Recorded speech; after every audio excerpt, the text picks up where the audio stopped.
शांति बाबा। बाबा ओम शांति। आज 13 अक्टूबर 2022 की मुरली है। सद्गुरुवार की मुरली है। आज बाबा कह रहे हैं, मीठे बच्चे, अब तुम्हारी दिल में खुशी की सहनाई बजनी चाहिए, क्योंकि बाबा आए हैं हाथ में हाथ देकर साथ ले जाने। अब तुम्हारे सुख के दिन आए कि आए, बस आ ही गए बाबा। बाबा प्रश्न पूछ रहे हैं, अभी नए झाड़ का, नए पौधे का कलम लग रहा है, इसलिए कौन सी खबरदारी, सावधानी अवश्य रखनी है। उत्तर बतलाते हैं बाबा कि नए पौधे को तूफान बहुत लगते हैं। ऐसे ऐसे तूफान आते हैं जो सब फल फूल आदि गिर जाते हैं। यहाँ भी तुम्हारे नए पौधे को जो कलम लगा रहे हो, उसे भी माया जोर से हिलाएगी। अनेक तूफान आएंगे, माया संशय बुद्धि बना देगी। बुद्धि में बाबा की याद नहीं होगी तो मुरझा जाएंगे, गिर भी पड़ेंगे। इसलिए बाबा कहते हैं, बच्चे, माया से बचने के लिए मुख में मुलहरा डाल दो, अर्थात धंधा आदि भल करो, लेकिन बुद्धि से बाबा को याद करते रहो। यही है मेहनत। गीत है ओम नमः शिवाय। ओम शांति। तुम बच्चों को अच्छी तरह निश्चय हो गया है कि बाबा आकर नई दुनिया रचते हैं तो हम पतित हैं, उनको पावन बनाएंगे। रचते हैं जो हम पतित हैं, उनको पावन बनाने के लिए। ऐसे नहीं कि सृष्टि है नहीं और बाबा आकर रचते हैं। बाबा को बुलाते हैं कि हम जो पतित हैं उनको आकर पावन बनाइए। दुनिया तो है ही, बाकी पुरानी को नई करते हैं। यह ज्ञान मनुष्यों के लिए है, जानवरों के लिए नहीं है, क्योंकि मनुष्य पढ़कर मर्तबा पाते हैं। अभी जो दुख देने की सामग्री है, इसमें सब आ गए, देह देह के धर्म आदि। तो बाबा इस दुख की सामग्री को सुख का बनाते हैं। तब बाबा ने कहा है कि मैं दुख धाम को सुख धाम बनाता हूँ। मैं हूं ही दुख हरता सुख करता। अब तुम्हारे अंदर शहनाई बजनी चाहिए कि हमारे सुख के दिन सामने आ रहे हैं। जानते हो कि बाबा कल्प के बाद मिलते हैं और कोई ऐसे किसके लिए कहते हैं? जानते हो कि बाबा कल्प के बाद मिलते हैं और कोई ऐसे किसके लिए नहीं कहते, और किसी के लिए तो ऐसा नहीं कहते। भगवान आते ही हैं भक्तों को सद्गति देने। अपने साथ हाथ में हाथ देकर ले चलता हूँ। ऐसे नहीं कि सुखधाम में जाकर तुमको छोड़ता हूँ, नहीं, इस समय के पुरुषार्थ अनुसार आप ही जाकर प्रारब्ध भोगते हो। जितना जो औरों को समझाते हैं, उतना उनको नाटक पक्का हो जाता है। मनुष्य कोई नाटक देखकर आते हैं तो कुछ दिन तक पक्का हो जाते हैं, तो तुमको भी यह पक्का हो जाता है क्योंकि यह बेहद का नाटक है।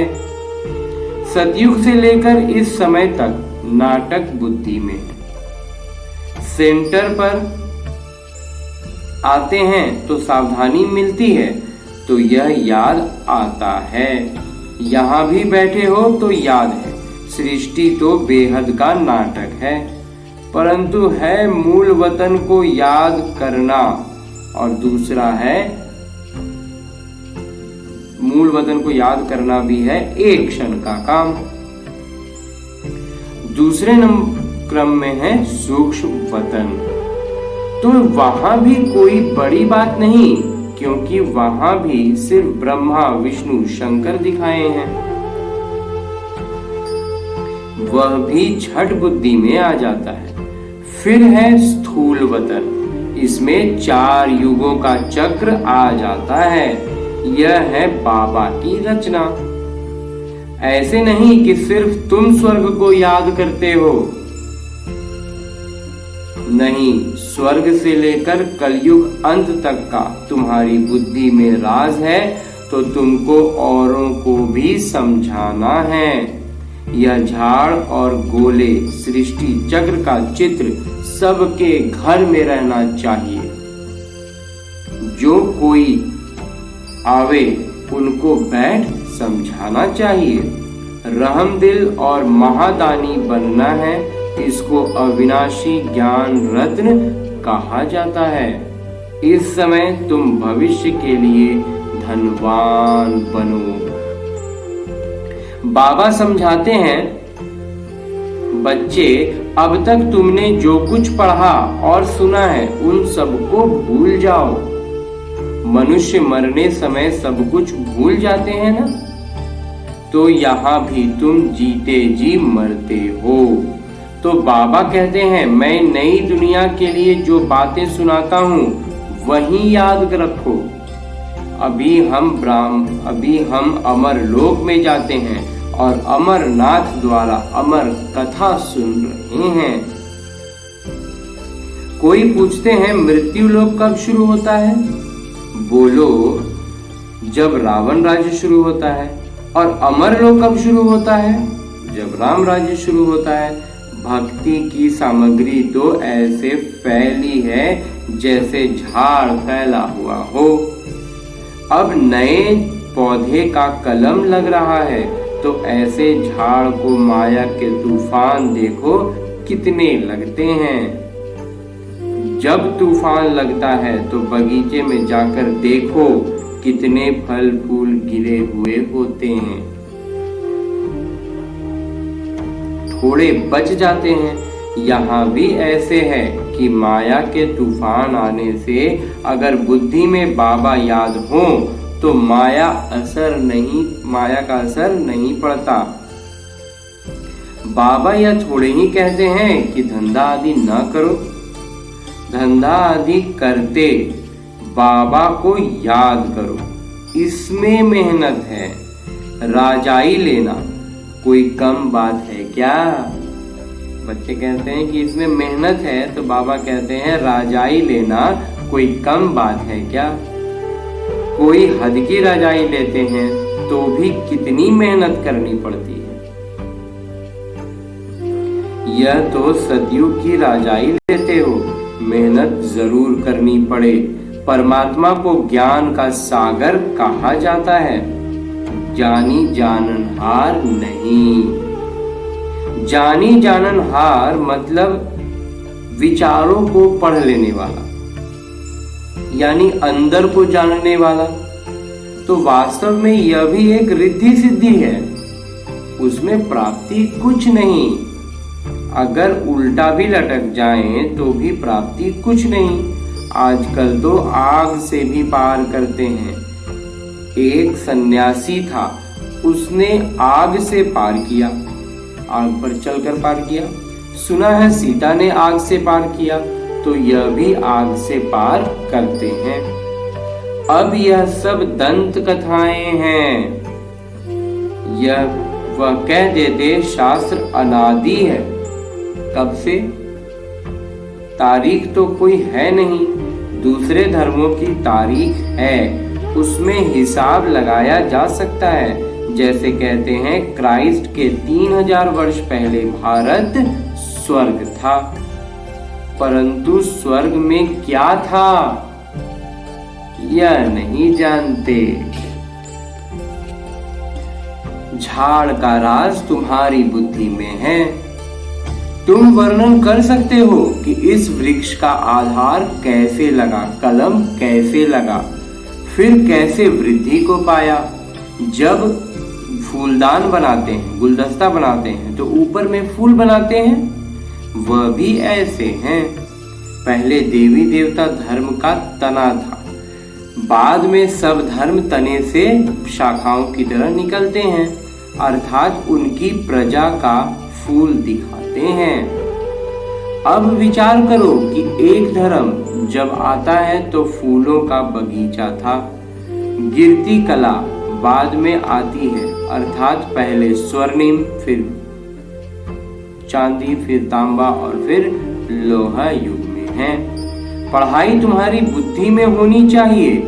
ज्ञान बाबा बैठ वृक्ष और नाटक का पूरा ज्ञान देते हैं। इस कारण परमात्मा को ज्ञान का सागर बीज रूप कहा जाता है। यह मनुष्य सृष्टि का बीज रूप है जो ऊपर में रहते हैं, जो निराकारी आत्माओं की दुनिया है। उनको ब्रह्मांड, ब्रह्मलोक कहते हैं, जहां आत्माएं अंडे मिसल रहती हैं, साक्षात्कार भी करते हैं। आत्मा बिंदी रूप है।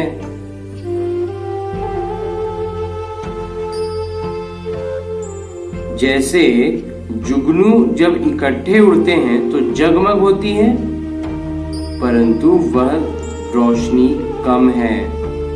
तो आत्माएं भी इकट्ठी उड़ेंगी। इस छोटी सी बिंदी में 84 जन्मों का किरदार भरा हुआ है। बाबा तुमको सारे नाटक का साक्षात्कार कराते हैं। जिस नाटक के अंदर आत्मा कलाकार है और कलाकार को इस नाटक का पता नहीं है। इस ड्रामा में, इस नाटक में आत्मा क्या है, कलाकार है, लेकिन और भी जो कलाकार हैं उनको पता ही नहीं है कि उनका यहाँ किरदार चल रहा है। तुमको याद करना है, एक बाबा को, दूसरे ज्ञान को। ज्ञान तो क्षण का बहुत साधारण है, परंतु ज्ञान शुरू कब से हुआ, विस्तार करना पड़ता है, क्योंकि भूल जाते हैं।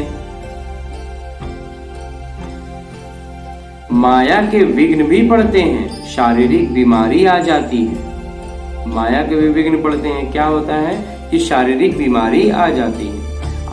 पहले कभी बुखार नहीं हुआ होगा, ज्ञान में आने के बाद बुखार हो जाता है।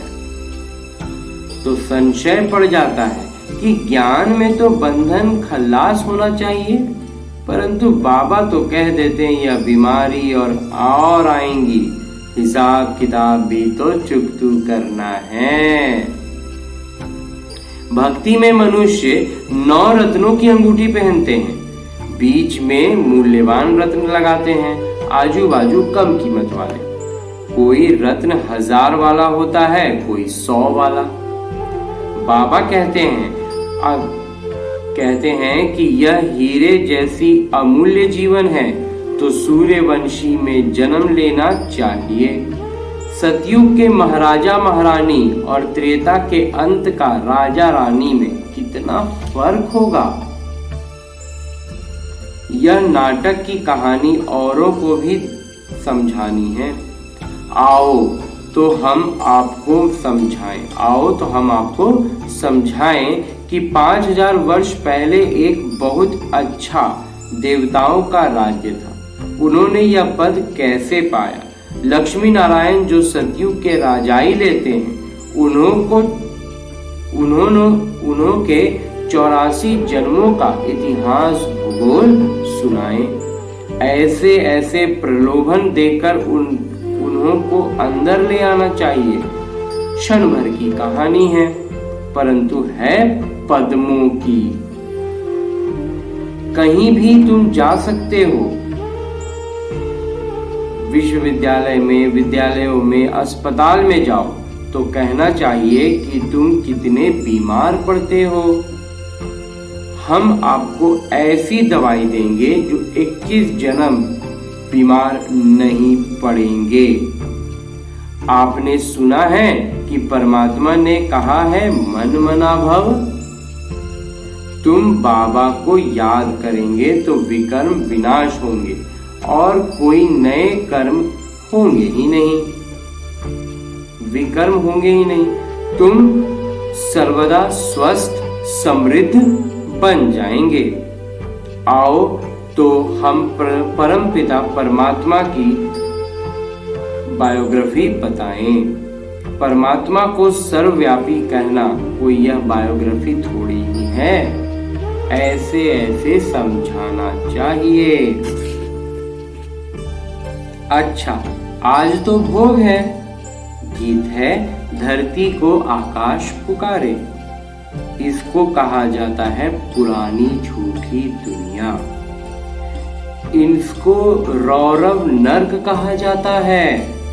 गीत भी अच्छा है कि आना ही होगा प्रेम की दुनिया में। सूक्ष्म वतन में भी प्रेम है ना।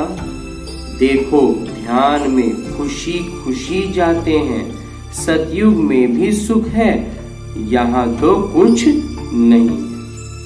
तो इस दुनिया से वैराग्य आना चाहिए। जब यहाँ कुछ नहीं है तो फिर क्यों जुड़े हुए हैं? वैराग्य आ जाएगा।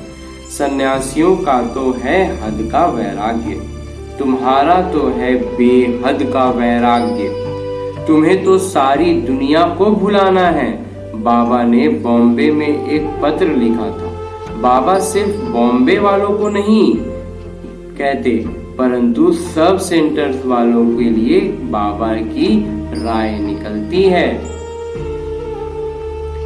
तुमको भाषण करना होता है सुबह और शाम को, तो हर एक शहर में बड़े बड़े हॉल तो होते ही हैं और बहुतों के मित्र संबंधी भी होते हैं। तो प्रचार करनी है कि हमको परम पिता परमात्मा का परिचय देना है, ताकि सभी परमात्मा से अपना जन्म सिद्ध अधिकार ले सकें।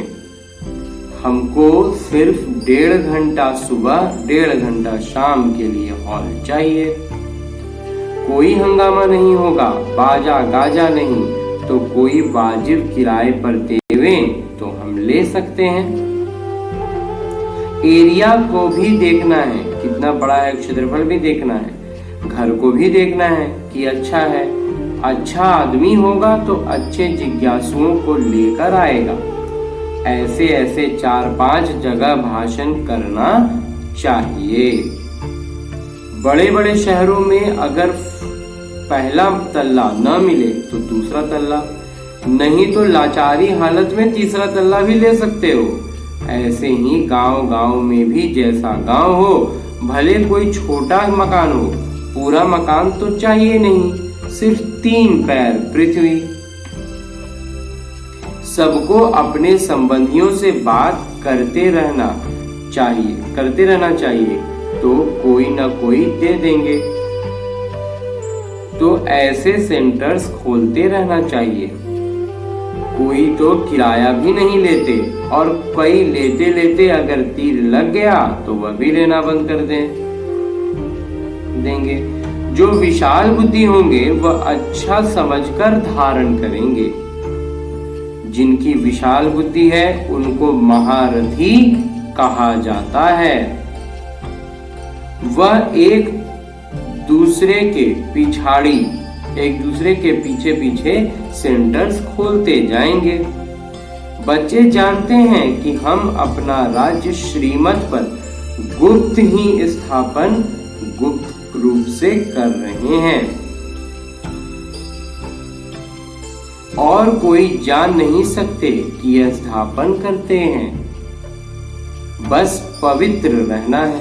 तो बाबा ने कहा है कि माया ने दुख दिया है, इसको छोड़ो, माया जीते जगत जीते बनो। मन को जीतने की बात नहीं, मन तो शांति धाम में रहता है। यहाँ शरीर है तो शांत रह न सके, तो शांति धाम है परम धाम। यहाँ समझानी मिलती है तो चिंतन भी चलता रहे, जब समझ मिलती है तो फिर चिंतन भी चलता रहे। वहां केंद्र पर आए, कथा सुनी और धंधे में लग गए, खत्म। यहाँ ताजा ताजा रहता है, इसलिए बच्चे ताजगी पाने के लिए आते हैं। दुनिया वालों की बुद्धि में नहीं रहता कि भारत परमात्मा का जन्म स्थान है। यहाँ सुनने से तुमको नशा रहता है कि हम शरीर छोड़ अमर लोक में जाएंगे। सतयुग में यह नहीं होगा कि फलाना मर गया, नहीं। जब पुराना चोला छोड़ेंगे, नया लेंगे तो खुशी होगी ना, बाजा बजेगा।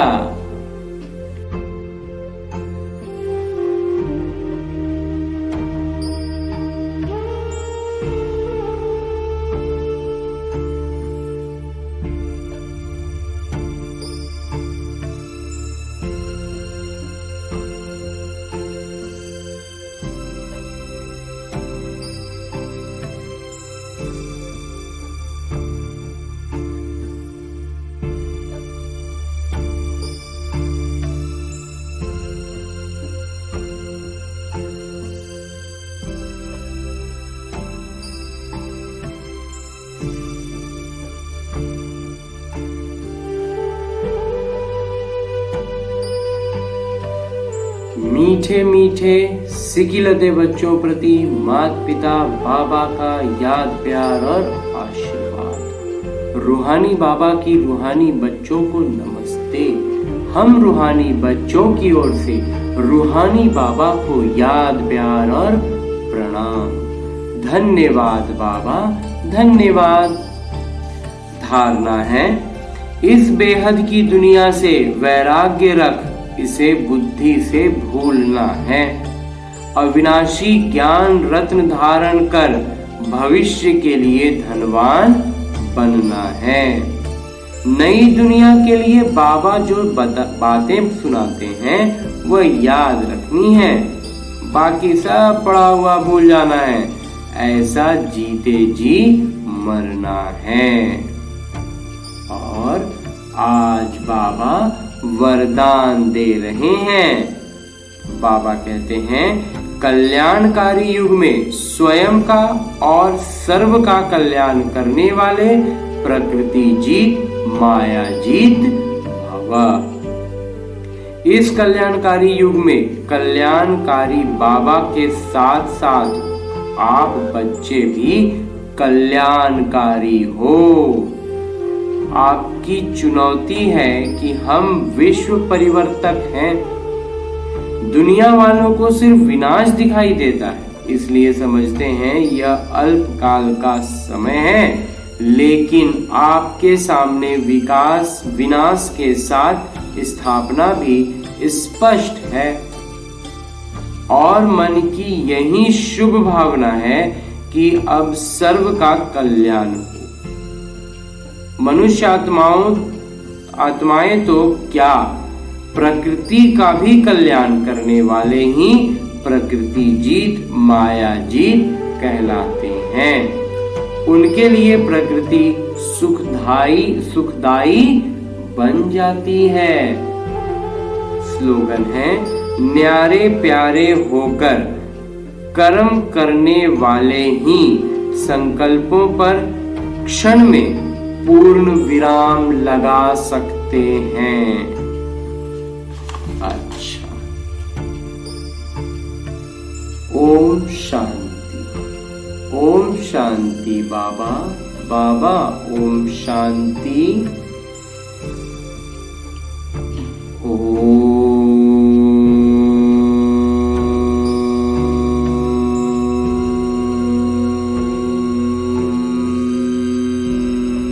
शांति।